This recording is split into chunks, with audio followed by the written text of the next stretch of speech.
Cinema అనేది చాలా మందికి ప్యాషన్. ఆ ప్యాషన్‌ని వెతుక్కుంటూ చాలా చాలా త్యాగాలు చేసుకుంటూ ఇండస్ట్రీ వరకు వస్తారు. వచ్చిన తర్వాత కూడా రాణిస్తారు, సక్సెస్ అవుతారు. లేదా ఆఫర్స్ వస్తాయనే గ్యారంటీ అందరికీ ఉండదు. కానీ కొంతమంది మాత్రం అనుకున్నది సాధించేంత వరకు విశ్రమించరు.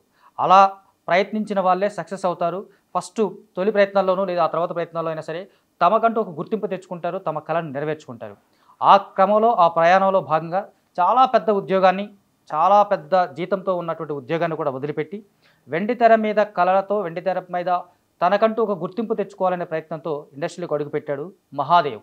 మొదట అసిస్టెంట్ డైరెక్టర్ నుంచి అసోసియేట్ డైరెక్టర్ వరకు వచ్చినప్పటికీ కూడా తనలోని నటుడిగా వచ్చిన అవకాశాన్ని సర్కారు నౌకరీ అనే సినిమాతో అద్భుతంగా ఉపయోగించుకున్నాడు. ఈ సినిమాలో అతను చేసినటువంటి పాత్రకి చాలా మంచి రెస్పాన్స్ వచ్చింది. అతని నటనకి మంచి ప్రశంసలు వస్తున్నాయి. మరి ఈ సందర్భంగా తన ప్రయాణం ఏంటి, ఆ సినిమాకి సంబంధించినటువంటి అవకాశం ఎలా వచ్చింది, రాఘవేంద్రరావు గారి క్యాంపు వరకు ఆయన ఎలా వెళ్ళారు, అసలు తన నేపథ్యం ఏంటనేది మహాదేవ్ మాటలో తెలుసుకుందాం. Hi Mahadev sir. First of all thank you so much sir for the greatest introduction. చాలా బాగా చెప్పారు నిజంగా. Thank you so much sir. So Mahadev, సర్కారు నౌకరీ సార్, ఈ సినిమాలో మీ నటనకి మంచి అప్లాజ్ వస్తుంది. యాజ్ యూజువల్గా అదేమి పొగడత కాదు, నిజంగా బాగా చేశారు. Thank you so much sir. Raghavendra Rao గారి క్యాంప్లోకి వెళ్ళడం అనేది ఒక పెద్ద టాస్క్ అనుకుంటారు సార్. అంటే ఆయన్ని మెప్పించడము, ఆయన దగ్గర నుంచి ఒక ప్రశంస తీసుకోవడం చాలా పెద్ద విషయం. అవును సార్. అక్కడి వరకు ఎలా వెళ్ళారు? సో అంటే ఫస్ట్ ఆఫ్ ఆల్ నేను యాక్చువల్లీ కువైట్లో మీకు చెప్పాను కదా ఇందాక మెకానికల్ ఇంజనీర్గా జాబ్ చేసేవాను సార్. సో అది రిజైన్ చేసేసి నేను వచ్చి 2019లో మొత్తం ఫెరోషియస్గా తిరిగేవాడిని అన్ని ఆడిషన్స్ చుట్టూ. అంటే యాక్టర్ అవుదామని బేసికల్ నేను వచ్చింది. మోస్ట్లీ 10 years నుంచి తిరుగుతున్నారు. 10 years కాదండి, 2019. సో 2019లో వచ్చాను. నేను తిరుగుతున్నాను ఆడిషన్స్ కోసం అవి తిరుగుతున్నాను. కానీ సడన్గా లాక్డౌన్ వచ్చి నేను ఊరు వెళ్ళిపోయి మళ్ళీ కరోనా లాక్డౌన్ అయిపోయిన తర్వాత మళ్ళీ వచ్చాను అనమాట ఇండస్ట్రీకి. వచ్చిన తర్వాత నేను అలా కాదు, నా సేవింగ్స్ అన్నీ అయిపోతున్నాయి, so I have to be ఒక జాబ్ అనేది చూసుకోవాలి, ఇలా ఇండస్ట్రీలో ఉంటే క్రియేటివ్ జాబ్ లాంటిది అని చెప్పేసి వెళ్తే, so first of all people media ఫ్యాక్టరీలో కాంటెంట్ టీంలో నాకు జాబ్ వచ్చింది వివేక్ గారి ద్వారా. సో అక్కడ నేను జాయిన్ అయ్యాను. ఫస్ట్ జాయిన్ అయిన తర్వాత అక్కడ వీణాదిత్య గారు కాంటెంట్ హెడ్గా ఉండేవారు. సో ఆయన ఒక మూవీ డైరెక్షన్ స్టార్ట్ చేస్తుంటే నేను ఇమీడియట్గా డైరెక్షన్ డిపార్ట్మెంట్ షిఫ్ట్ అవ్వడం జరిగింది. ఆ తర్వాత ఆ సినిమా అయిపోగానే ఇమీడియట్గా మన సంగీతం శ్రీనివాసరావు గారు ఇక్కడ ఒక స్క్రిప్ట్ ప్రాజెక్ట్ కోసం వచ్చారు.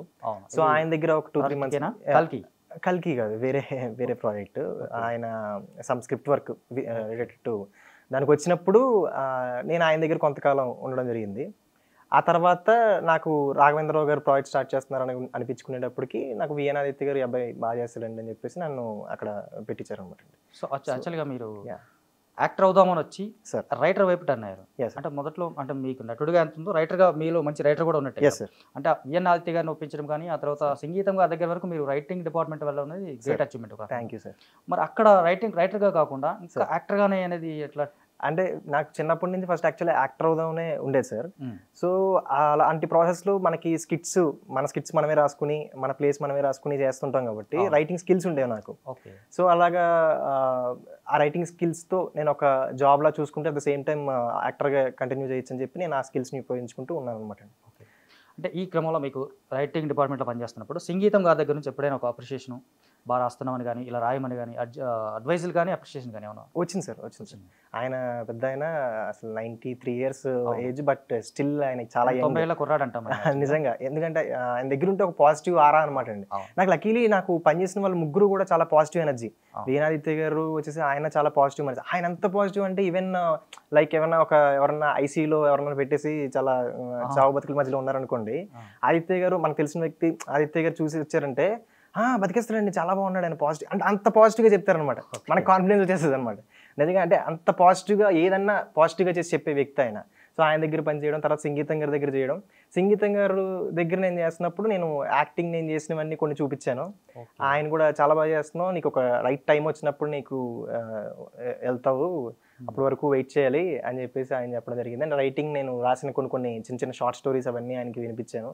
చాలా బాగున్నాయి అన్నారు. ఆయనతో పాటు కలిసి స్క్రిప్ట్ డిస్కషన్ అది కొంత జరిగింది. అంటే ఆ డిస్కషన్లో కూడా నేను ఇన్వాల్వ్ అయ్యి కొన్ని పాయింట్స్ అవి చాలా షార్ట్ టైంలో గ్రేట్ ఆపర్చునిటీ వచ్చింది. నిజంగా సార్, నిజంగా. అంటే ఈవెన్ లైక్ మనకి ఇండస్ట్రీలో అప్పుడు first generation persons, the legendary persons అంటే ఎవరు, మనకి సంగీతం గారు, రాఘవేంద్రరావు గారు, ఇప్పుడు ప్రజెంట్ కాంటం ఇప్పుడున్న సీనియర్ మోస్ట్ లో వాళ్ళిద్దరి దగ్గర నేను పడ్డం అనేది నా అదృష్టం, ఒక దైవ అనుగ్రహం.